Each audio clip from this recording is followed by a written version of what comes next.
Dobrý den, dámy a pánové, děkuji. Opravdu se omlouváme, my jsme zvyklí obvykle odpovídat na otázky médií klidně do roztrhání těla, ale vzhledem k tomu, že nás čeká další program, který se nedá zpozdit, v důsledku klimatických podmínek také došlo k zpoždění letového provozu, tak opravdu to bude jenom dva dotazy. Já děkuji panu vicepremiérovi slovenské vlády a ministrovi životního prostředí za tady tuto návštěvu. Je to důležitá návštěva. Tím hlavním důvodem, proč se tato návštěva koná, je koordinace našich agend v souvislosti s plánovaným jednáním české a slovenské vlády, které proběhne 31. března. Takže dochází nejenom na našem rezortu životního prostředí, ale i na těch ostatních rezortech k vzájemné koordinaci, tak abychom dali dohromady nějakou společnou agendu.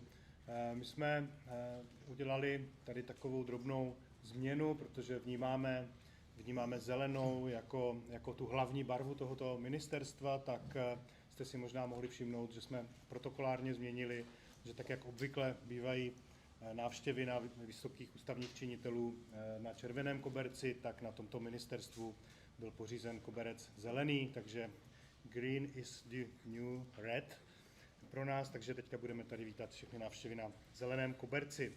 Já myslím, že tato návštěva je potvrzením toho, že Česká a Slovenská republika má mimořádně nadstandardní vztahy.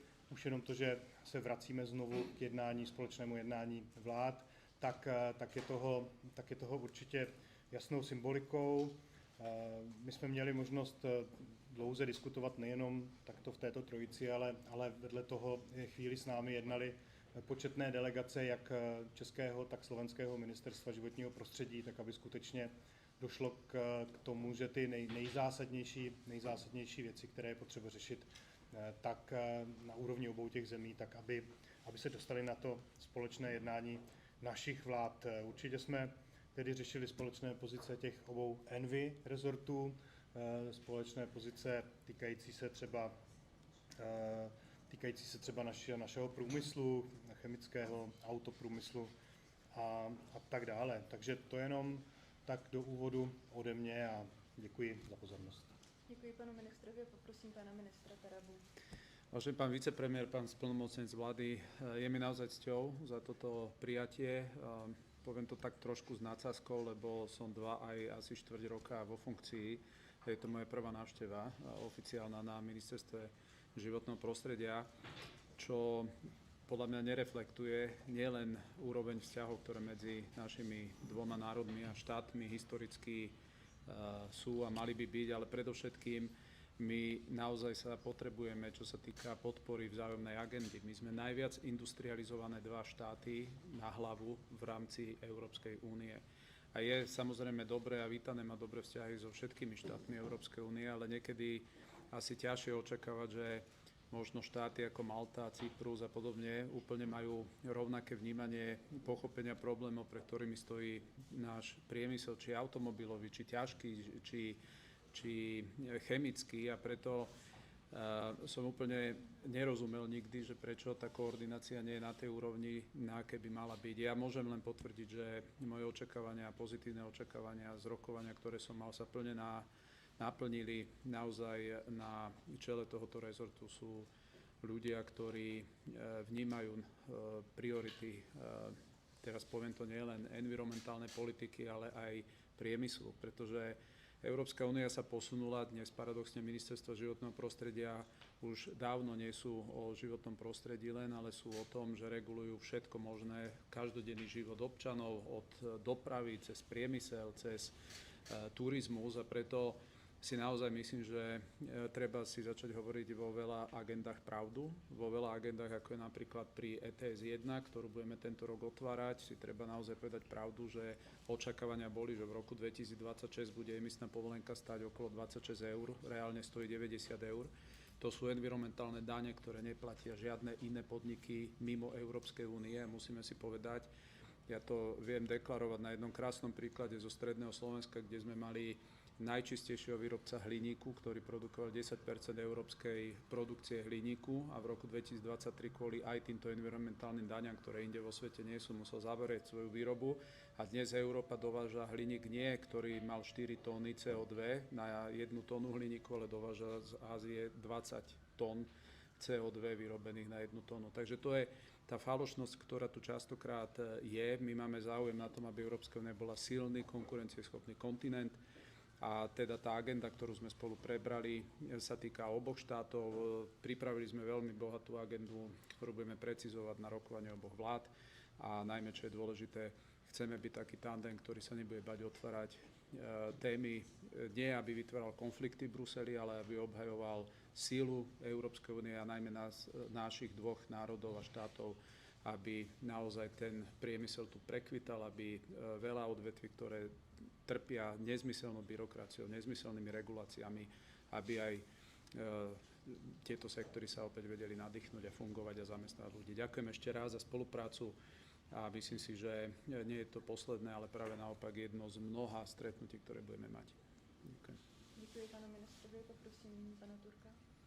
Pane ministře, dámy a pánové, pane ministře, já bych chtěl moc poděkovat za vaši návštěvu a za to, že jsme našli tolik společných témat. Jak správně jste řekl, dnes už Ministerstvo životního prostředí a tím pádem i tak trochu má pozice zmocněnce pro klimatickou politiku a Green Deal dávno není pouze o životním prostředí a ochraně klimatu, ale je to hodně o průmyslu a o tom, že my jsme našli společnou cestu k tomu, jak chránit průmysl, protože máme podobný pohled na emisní povolenky, což v podstatě opravdu je evropský daňový systém, který je ale pojmenován jinak a proto je velmi složité bojovat s touto bruselskou agendou. Je zásadní na ní najít nějaký společný postup.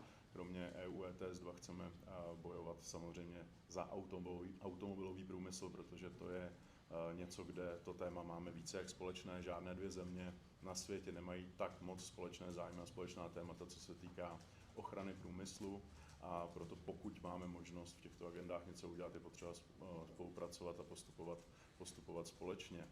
Také bych moc rád poděkoval panu ministrovi a slovenské vládě, že mohu pana ministra doprovázet na Kypr na neformální jednání ohledně těchto témat, kde třeba budeme hájit i záchranu olova v Evropské unii, to znamená, je to určitá obhajoba i střelců a tak dále, to znamená, jsou to témata, která máme společná, je tam i ochrana rybářů a mimo automobilový průmysl EU ETS 2 a mimo olovo máme poměrně společný zájem v akceleračních zónách, což teď hrozí v České republice. Je to hlavní cíl, který jsem si vytyčil já jako zmocněnec pro klimatickou politiku a Green Deal, protože v České republice hrozí poměrně dost nečekaná a neřízená výstavba asi 500, 600, 250 metrových vysokých věží a větrných elektráren, které mohou mít velmi negativní dopad na krajinu i na naše obyvatelstvo a právě pan ministr Taraba se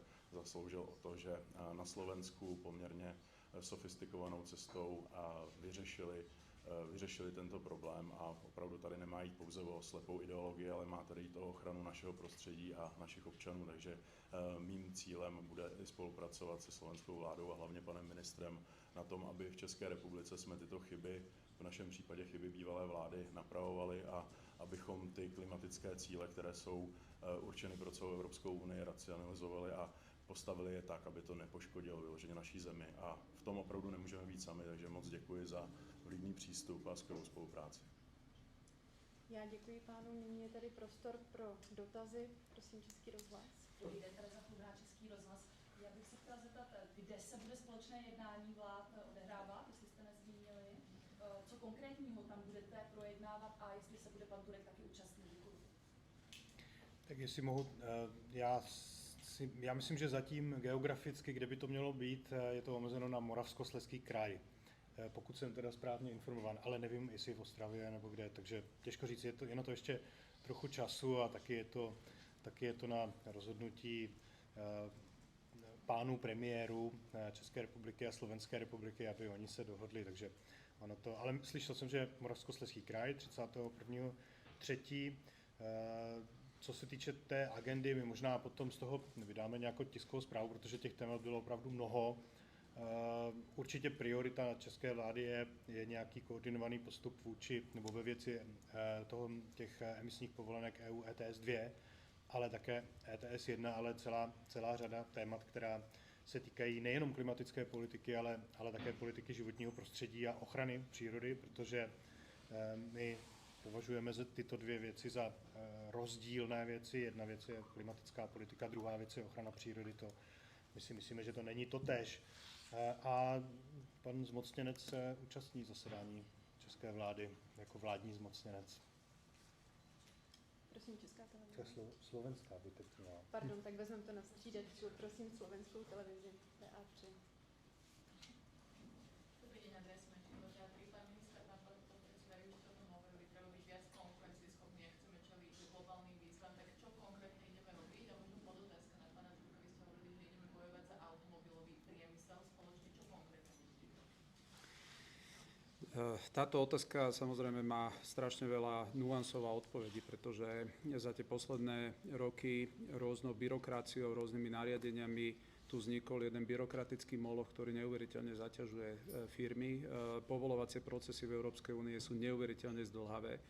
Sami viete, že sme menili zákon o posudzovaní vplyvov na životné prostredie, pretože na Slovensku kvôli tomuto zákonu niekedy aj do 3 rokov investori nevedeli vôbec, či môžu stávať a kde môžu stávať. A nechcem sa k tomuto nejak hodnotiť český zákon, ale nemá ďaleko od toho tiež to, čo bolo na Slovensku. Máte luxus ešte. Takže my sme toto zmenili napríklad tak, že naozaj sme vyčlenili, že v tom posudzovaní sa nebudú vyjadrovať niektoré subjekty, ktoré nie sú dotknuté.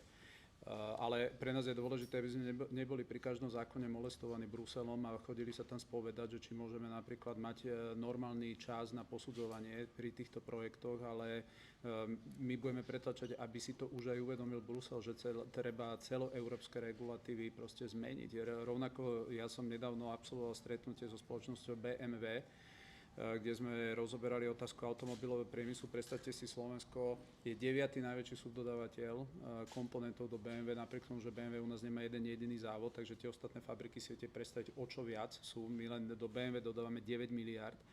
No a predstavte si, že teraz Európska únia napríklad má sankcionovať automobilky, ktoré nebudú tie ideologické ciele emisné plniť, ktoré sa nedajú naplniť, pretože je 200 miliardový nedostatok investícií na to, aby sa naplnil ten ich cieľ 2035 mať iba elektromobily. Dneska 90% komponentov v tomto segmente batérií dodávate z Číny. No a našim cieľom proste je, aby neboli penalizovaní spotrebitelia podľa toho, že ideologicky sa niekto rozhodne. Nech sa ľudia dobrovoľne rozhodujú, aké produkty na trhu chcú, ale ak majú niekoho sankcionovať, tak radšej tlačme na automobilky napríklad, aby boli nútené kupovať európsku oceľ, európsky hliník. Miesto toho, aby platili nezmyselné pokuty. A to nám naštartuje napríklad aj na Slovensku a v Českej republike veľa strateného priemyslu. Rovnako sme rozoberali otázku ETS 1, to už som povedal. Keď zavádzali ETS 1, predstavte si, v Indii platia na tónu 4 eurá. Firmy, v Európe 90. Máme najdrahšie ceny elektrickej energie, ako my chceme konkurovať dneska Spojeným štátom americkým, keď máme násobne vyššie ceny vstupov. Takže tu naozaj, viete, raz sa pýtali Warrena Buffetta, že ako prichádza bankrot. On povedal, že bankrot prichádza tak, že nikto ho nevidí a potom príde zo dňa na deň. A Európska únia proste nemôže nám dávať slučku okolo krku, že bude dusiť naše priemyselné odvetvia. A toto je náš postoj. Ja chcem povedať, my chceme ale konštruktívne ísť do debaty s Bruselom. Proste my nejdeme robiť nejaký nezmyselný boj. My máme konkrétne opatrenia a keď ich mám rozoberať, ja napríklad nadviažem na list, ktorý pán premiér Babiš posielal, myslím, 2 dní dozadu do Bruselu. Plne ho viem podpísať s tým, že aj podporiť, s tým, že ešte tam máme my nejaké doplňujúce nápady a to, čo je jeden zo záverov dnešného stretnutia, Česká republika navrhla, aby vznikol nejaká skupina štátov, nazvali to pracovne za konkurencieschopnosť, tak Slovensko určite v tej skupine chce byť a chceme tam byť po boku Českej republiky. Tá agenda je strašne bohatá, to vzhľadom na ten čas to nevieme, ale my presne vieme, čo chceme žiadať, aby sme opäť boli konkurencieschopní medzinárodne, nielen európsky, medzinárodne. Jenom krátce tam samozřejmě ohledně konkurenceschopnosti, ono už to tady zaznělo, tak možná jenom krátká rekapitulace. My samozřejmě chceme být mezi těmi státy, které tu konkurenceschopnost budou obnovovat v rámci Evropské unie a je to úplně primárně omezení ETS i 1, i 2, co se týče 1 cenově pro průmysl, 2 pro obyvatelstvo a vstupní ceny energií, které v podstatě znemožňují průmyslu být konkurenceschopný. Taky to tady zaznělo 3x, 4x vyšší ceny než v USA a oproti zbytku světa to jsou násobky. Ohledně konkrétních faktů v automobilovém průmyslu, tak ENVI a Ministerstvo životního prostředí právě řeší třeba ELV, což je End of Life Vehicles. Je to formát, který zamezuje automobilkám volně prodávat auta, nemít za ně zodpovědnost, zavazuje je k tomu, že potom automobilky budou muset recyklovat svůj výrobek, že bude muset obsahovat recykláty, které my ani nemáme, někdo je synteticky produkuje v Asii a my je budeme kupovat a ve skutečnosti to není recyklát, ale nový produkt z ropy, to znamená s ekologií to nemá vůbec nic společného a úplně nejdůležitější pro automobilky, krom těchto vysokých cen samozřejmě práce a energií, které zamezují nekonkurenceschopnosti, tak jsou i fleetové emisní pokuty, které se zatím zprůměrovávají a budou se zvyšovat a zhoršovat, to znamená cíle 2030-2035, to, že budou muset automobilky produkovat auta ze zelené oceli, pak teprve budou moci mít spalovací motor a podobné záležitosti, které jsou bohužel v podstatě neproveditelné, technicky velmi složité a jsou extrémně drahé oproti zbytku světa. To všechno dělá z automobilového průmyslu v Evropě největší otloukánka, přesto automobilový průmysl zajišťuje největší podíl na HDP Slovenské republiky vůbec na celém světě, České republiky v podstatě hned v závěsu, to znamená, my opravdu budeme muset automobilový průmysl zachraňovat a jsem rád, že to budeme dělat společnou cestou. Děkuji. Další dotaz za českou stranu, Česká televize. Dobrý den, Kateřina Pěnová, Česká televize. Já bych se chtěla zeptat, pane ministře, já jsem zaznamenala, že pan premiér nemá vůbec problém s tím, že vy příští týden letíte do Spojených států amerických, protože to je v kolizi s tou mimořádnou schůzí poslanecké sněmovny, pokus o opozice vyslovit nedůvěru kabinetu. Nicméně by mě zajímalo, jestli to za vás není škoda, že tam nebudete moci být účasten a reagovat vlastně na to, co tam bude zaznívat od opozice. A druhá věc, prosím, k rozpočtu Ministerstva životního prostředí, který se má meziročně pohoršit, kde vy vidíte prostor rozpočtu, nebo jestli to je za vás někde problém, nebo případně jestli tam vidíte možnost nějak s tím operovat tak, aby to nebyl problém. Děkuji. Ano, děkuji za tuto otázku, která se tedy netýká našeho dnešního jednání, tak proto budu stručný. Mě opravdu velmi mrzí, že nebudu moci být přítomen těm proslovům, zejména našich skvělých pirátů a dalších členů naší opozice. Budu smutný sedět v letadle na akci, kterou naše vláda považuje za významně prioritnější, na konferenci o vzácných minerálech, kterou organizuje americký ministr zahraničních věcí Marco Rubio. Takže já slibuji tady, že si všechny ty projevy, které tam na moji osobu naši skvělí piráti a spol pronesou a hluboce se nad nimi zamyslím. Za druhé, co se týče rozpočtu, my jako motoristé, my jsme pravicová strana a proto chceme jít příkladem, takže na všech rezortech, které máme, jsme tlačili k tomu, aby docházelo k nějakým úsporám, protože po tom rozpočtovém náletu pana Stanjury z minulých let, opravdu já to dávám téměř na úroveň humanitární katastrofy, je to potřeba, takže já myslím, že první věc je, že se musí spotřebovat rezervy, takže abychom nemuseli omezovat třeba financování národních parků, tak víme, že tyto budou moci třeba čerpat ze svých rezerv, které si udělali v minulých letech, tak a tak dále. No prostě škrtat se musí, úspory musí být. Není to žádná jiná agenda, než jenom to, že se prostě musí začít postupně konsolidovat veřejné finance a my začínáme na svých rezortech. Môžeme len jednu podotázku, lebo na Ministerstve životného prostredia Slovenskej republiky my sme znížili kmeňový stav o 1/3 zamestnancov a môžem povedať, že na agende to absolútne nikto nepocítil, že by niečo nebolo vybavené. Myslím si, že práve naopak. A na tento rok máme cieľ ďalších 10% výdavkov znížiť. Takže ja si myslím, že je to absolútne legitímna agenda a skôr, viete, tá schéma rozširovať byrokraciu na každom úrade, tá asi platí v každom štáte rovnako, takže nemyslím si, že by to nejako vedelo ohroziť. My jsme tady zrušili sekci ochrany klimatu a vypadá to, že klima si toho asi ani nepovšimlo, takže uvidíme. No. Větší zima.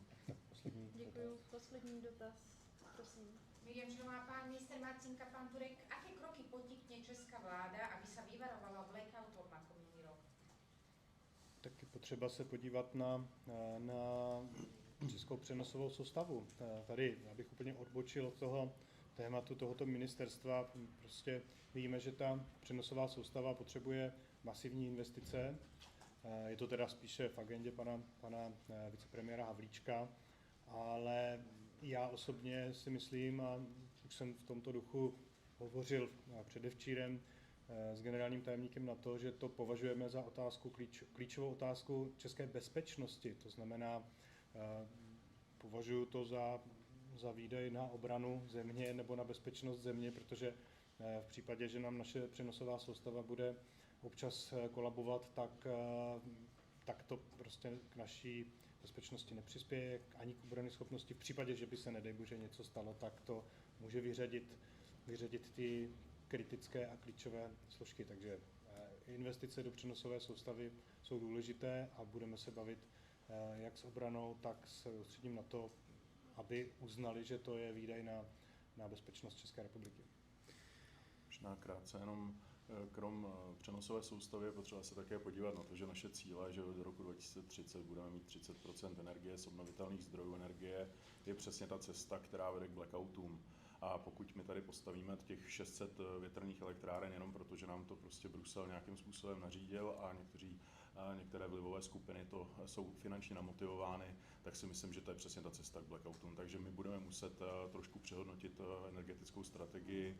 To samozřejmě není jenom otázka Ministerstva životního prostředí, ale je to otázka diskuze s celou vládou a celospolečenská diskuze, ale já osobně se domnívám, že pokud se těchto zdánlivě jakoby ekologických cílů dosahuje tak, že velká část tepla z obnovitelných zdrojů se vytváří tak, že ve velkých spalovnách se prostě pálí zdravé dřevo, aby to vypadalo ekologicky na papíře, tak je to prostě chyba. Stejně jako je chyba si myslet, že obnovitelné zdroje energie nás tady nějakým způsobem z tohoto dostanou ven. Ono je to přesně naopak, protože potřebují samozřejmě rotační zdroje. To znamená nechat konvenční zdroje energie a tepla nějakým způsobem normálně fungovat a nešikanovat je za to, že prostě přirozeně existují v rámci toho, že máme přirozený energetický mix, který je prostě zdravě nastaven nějakou technologickou objektivitou. My na Slovensku máme v podstate už produkciu iba bezemisného zdroja elektrickej energie. My sme hlavný producent z jadra plus vody a napriek tomu nerozumieme, že prečo máme popri tom mať nejaký záväzok stavať takmer 1/3 ešte kapacít vo veterných parkoch, pretože Slovensko to už dávno splnilo bezemisný zdroj, to znamená, tu sa dostávame do tej nejakej nelogické polohy, že teda či sa bavíme o bezemisnosti, alebo sa bavíme o tom, že musí niekde byť veterný park. Viete, že na Slovensku ľudia nechcú veterné parky, preto ja aj v tomto budem veľmi kooperovať a naše rady dáme Ministerstvu Českej republiky, ako sa tomuto vyhnúť, pretože zdá sa aj, že je priama súvislosť medzi množstvom obnoviteľných zdrojov tohoto typu napojených prenosovej sústave a blackoutami. Takže my na Slovensku viete, že ideme do výstavby najväčšej prečerpávacej vodnej elektrárne v Európe, Malinec Látky, a práve aj táto investícia má za úlohu stabilizovať prenosové sústavy, pretože problém tých blackoutov je, že máte nadimenzovanú nejakú prenosovú sústavu, no len keď nemáte obrovskú frekvenčnú nestabilitu, tak potom to spôsobuje. Takže toto je jedna z veľkých tém, ktoré tiež medzi Slovenskom a Českom úplne prirodzene ako téma bude na stole.